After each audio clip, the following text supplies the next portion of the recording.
Bonjour, un petit tutoriel concernant le bit, le byte, l'hexadécimal et les représentations de n-bits dans les mémoires informatiques. Alors la plus petite unité de mémoire en informatique, c'est le bit. Et le bit, vous pouvez le considérer comme un interrupteur. Lorsque l'interrupteur est ouvert, on voit ici, lorsque l'interrupteur est ouvert, eh bien l'électricité, le courant ne passe pas dans le circuit. Si vous fermez l'interrupteur, eh bien, on va fermer tout simplement le circuit et là, tout simplement, le courant va passer, la petite lampe va s'allumer. Très bien. Alors ça, c'est le bit en informatique. Ça veut dire qu'on a un signal discret. Si vous faites un graphique de l'état de ce bit en fonction du temps, eh bien, vous allez voir que vous n'avez pas une courbe. Soit le bit est à 0, soit le bit est à 1 pendant un temps n. Le bit est à 0, le bit est à 1, le bit est à 0, le bit est à 1. Donc, on n'a pas affaire à une courbe. Ça s'appelle un signal discret. Et une courbe est tout simplement, je dirais, continu, un signal continu.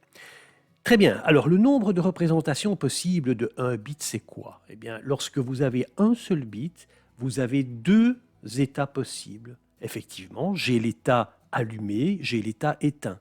J'ai l'état ouvert, j'ai l'état fermé. J'ai l'état bleu, j'ai l'état vert, etc. On n'a que deux états. Donc, pour calculer le nombre de représentations possibles, qu'est-ce que vous faites? Vous prenez le 2, c'est le nombre d'états qu'un bit peut prendre, et à l'exposant, on va porter le nombre de bits de la configuration. 2 exposant 1 est égal à 2, et vous voyez ici que pour un seul bit, j'ai la possibilité d'avoir 0 ou 1. J'ai deux configurations possibles. Maintenant, si nous rajoutons un bit dans notre configuration, qu'est-ce qui va se passer? Si nous rajoutons un bit dans notre configuration, cette fois-ci, nous avons deux interrupteurs. Ça veut dire que nous avons deux circuits.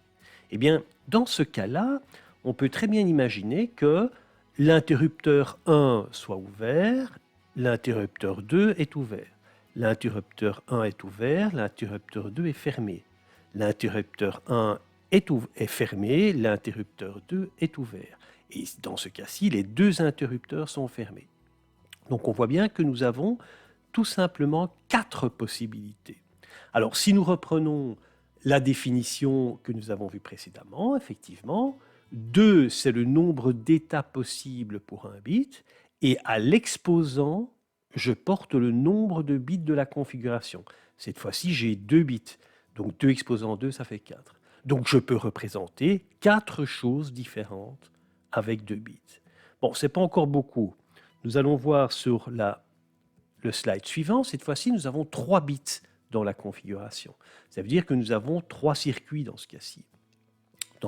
Et donc, dans une configuration de 3 bits, vous aurez 2, le nombre d'états que le bit peut prendre, exposant quoi? Le nombre de bits dans la configuration, et ça vous fait 8.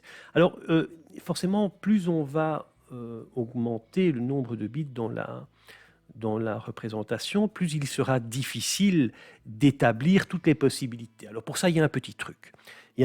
Vous prenez, donc ici nous avons un cas avec 3 bits, vous prenez le bit tout à fait à gauche et vous vous dites, à partir du moment où j'ai 3 bits, j'ai 8 possibilités différentes. Donc vous partez de la gauche évidemment et vous dites, à partir du moment où j'ai 8 possibilités différentes, je vais écrire 4 0 et 4 1. Parce que de toute façon, ce bit-là, eh bien, il aura la position 0 ou la position 1. S'il y en a 8, eh bien, je les ai représentés ici, 4 fois 0, 4 fois 1. Lorsque vous passez sur le bit de droite, celui-ci, eh bien, cette fois-ci, vous divisez par 2. Au lieu de faire 4 0 et 4 1, vous faites 2 0, 2 1, 2 0, 2 1. Ensuite, vous passez au bit de droite et vous dites, eh bien, à partir du moment c'est mon dernier bit, je vais diviser par 2. Donc 2 divisé par 2, ça fait 1, je fais 0, 1, 0, 1, 0, 1, etc. Et vous avez l'ensemble des configurations possibles sur 3 bits. On va passer sur 4.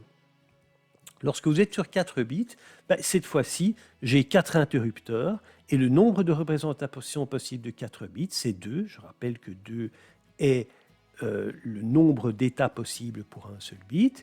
Exposant le nombre de bits dans la configuration, vous avez 16. Ça veut dire qu'on peut représenter, c'est ici qu'on va passer déjà sur l'hexadécimal, on peut représenter des valeurs qui vont de 0 à 15. Je vais sur le slide suivant et j'ai toutes les configurations de 4 bits possibles. Alors, qu'est-ce que j'ai fait? J'ai utilisé mon petit truc que je vous ai expliqué. J'ai 2 exposants, 4 possibilités, ça veut dire 16. Je commence à gauche, j'ai écrit 8 zéros et 8 fois 1. Ensuite, je divise par 2. J'ai fait 4 0, 4 1, 4 0, 4 1. Je redivise par 2, 2 0, 2 1, 2 0, 2 1, et puis 0 1, 0 1, etc. Et vous avez les 16 possibilités d'une configuration sur 4 bits. Alors, ce qu'il y a de magnifique, et c'est pour ça qu'il y a la colonne hexa ici, ce qu'il y a de magnifique, c'est que vous constatez qu'en hexadécimal, vous avez 16 valeurs possibles, de 0 à f, ou en décimal de 0 à 15.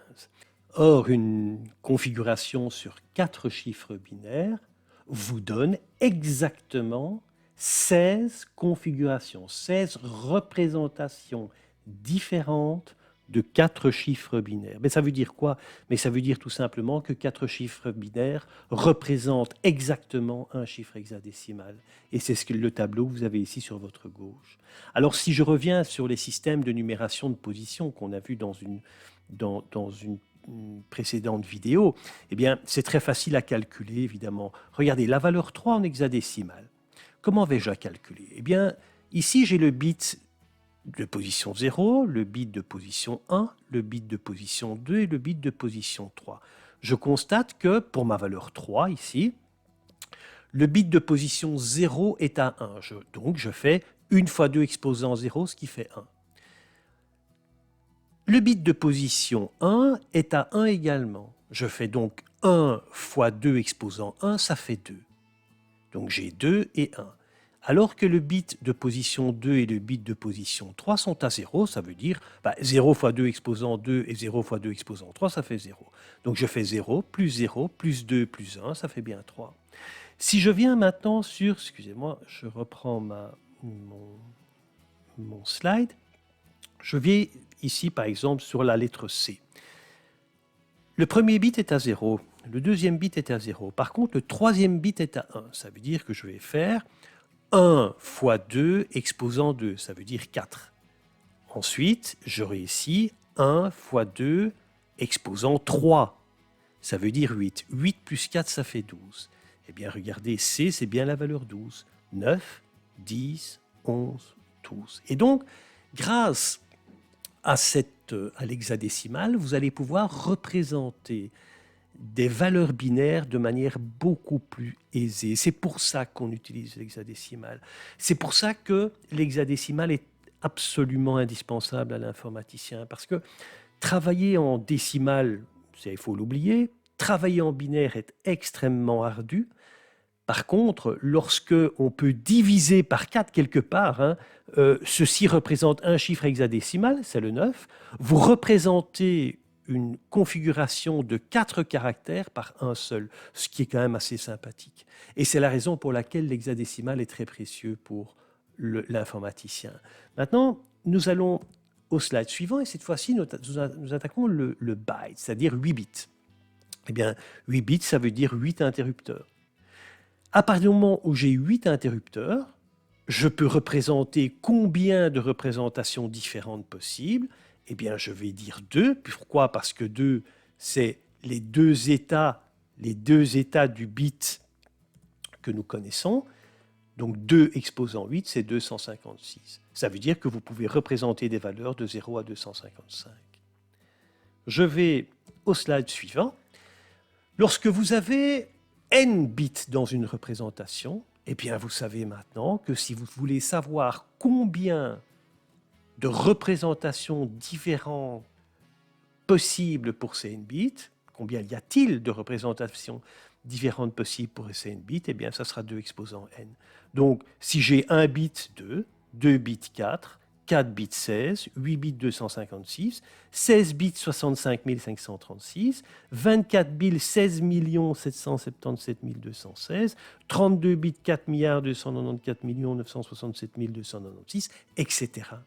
Alors, avant de passer à un exemple, voyons ce qu'il faut retenir. Ce que vous devez absolument retenir au niveau d'un demi-byte, c'est-à-dire de 4 bits, eh bien, c'est la valeur de chaque bit dans le demi-byte. Nous sommes bien d'accord qu'ici, nous avons le bit de position 0, ici le bit de position 1, le bit de position 2, le bit de position 3. Donc, à partir du moment où tous les bits sont à 1, évidemment, en position 0, cette valeur c'est 1. Pourquoi? Parce que 1 fois 2 exposant 0, c'est 1. Le bit de position 1, ça sera 2, parce que 1 fois 2 exposant 1, c'est 2. Le bit de position 2, ça sera 4, parce que 1 fois 2 exposant 2, c'est 4. Et le bit de position 3, ça sera 8. Pourquoi? Parce que 1 fois 2 exposant 3 est égal à 8. Il est évident qu'à partir du moment où un de ces bits est à 0, eh bien, la valeur sera également 0 en ce qui concerne son poids. Donc, ça sera, si le bit 0 est à 0, ça sera 0. Si le bit en position 3 est à 0, sa valeur sera évidemment 0. Autre chose à retenir, et je pense que c'est la moindre des choses, c'est la valeur de chaque bit au niveau du byte. Donc pour le bit 0, c'est 1, le bit 1, c'est 2, le bit 3, c'est 4, le bit 3, c'est 8, le bit 4, c'est 16, le bit 5, c'est 32, le bit 6, c'est 64 et le bit 7, c'est 128. Et si vous additionnez toutes ces valeurs, vous obtiendrez 255. On va bien donc de 0 à 255. Il ne faut pas oublier qu'en informatique, le 0 joue avec. Donc quand on va de 0 à 255, on a bien 256 valeurs. Autre chose à retenir, et ça c'est fondamental parce que c'est quelque chose que vous allez beaucoup utiliser, notamment dans l'expression des couleurs, c'est qu'un byte, vous pouvez le représenter par 2 demi-bytes. Alors c'est très pratique parce que se représenter la valeur d'un byte, ce n'est pas quelque chose de simple.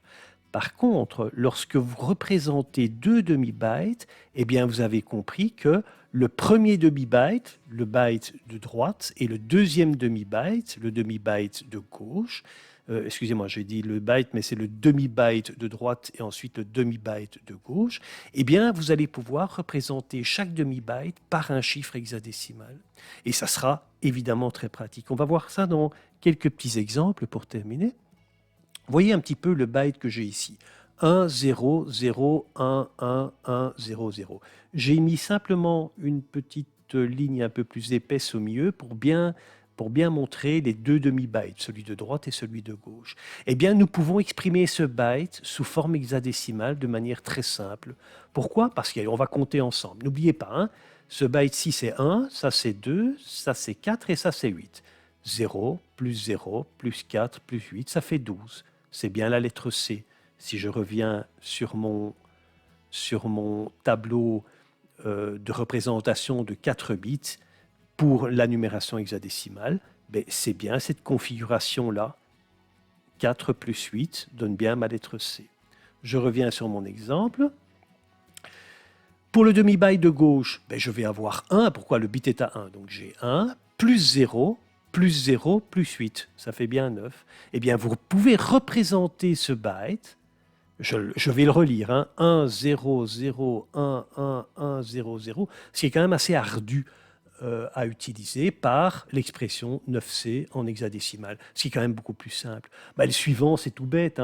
Ici, vous avez tous les bits à 1 dans le demi-byte de droite. Eh bien, je fais 1, plus 2, plus 4, plus 8, ça fait bien 15. Et 15, c'est la lettre F en hexadécimal.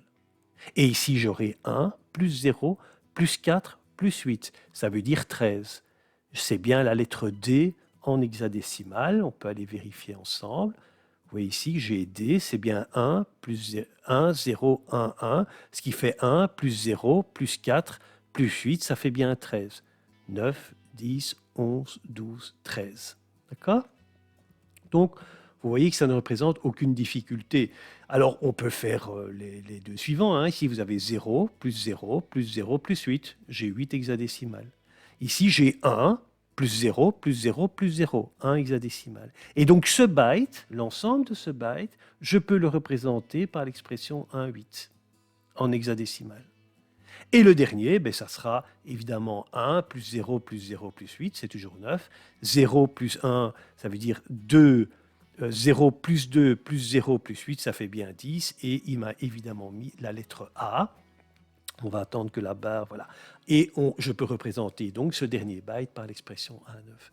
Et ça, vous allez le faire très très fréquemment, notamment en manipulant les couleurs. Voilà, j'espère que vous avez bien compris. À très très très bientôt.